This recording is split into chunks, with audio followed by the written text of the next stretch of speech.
সবাই কেমন আছেন? আলহামদুলিল্লাহ, আমি আর মাসুদ। আমাদের প্রবাসীদেরকে কেন ভাতা দেওয়া হয় না? সম্পূর্ণ আমরা প্রবাসী তো এই দেশকে উজ্জ্বল করি, সুন্দর করি।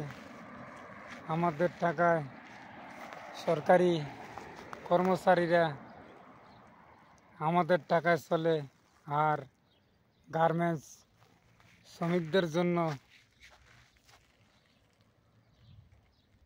এই দেশ ঠিক থাকে। তাদেরকে মূল্যায়ন করা হয় না। এক গার্মেন্টস শ্রমিককে গার্মেন্টসের সুপারভাইজার অথবা যাকে দায়িত্ব দেয় এই শ্রমিকের সাথে এমন খারাপ ব্যবহার করে, এমন খারাপ আচরণ করে, বলার মতন না, দেখার মতন কেউ নাই। এই শ্রমিকদেরকে আপনারা মূল্যায়ন করেন, গার্মেন্টসের শ্রমিকদেরকে অবহেলা করিবেন না। আর যারা প্রবাসে থাকে তাদেরকেও অবহেলা করিবেন না।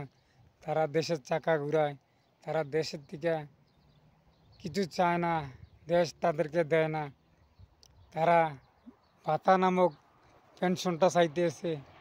আজ পর্যন্ত অন্তর্কালীন বর্তমান সরকার তাদেরকে এই ভাতা দেয় না, মূল্যায়ন করে না। তারা গরিব হয়ে যাইব, কিন্তু যুদ্ধকালীন যুদ্ধ করছে কত বছর আগে, তাদেরকে তাদের পরিবারকে ভাতা দেওয়া হয়। প্রবাসীদেরকে আর গার্মেন্টসের শ্রমিকদেরকে ভাতা দিলে তাদের কমে যাবে।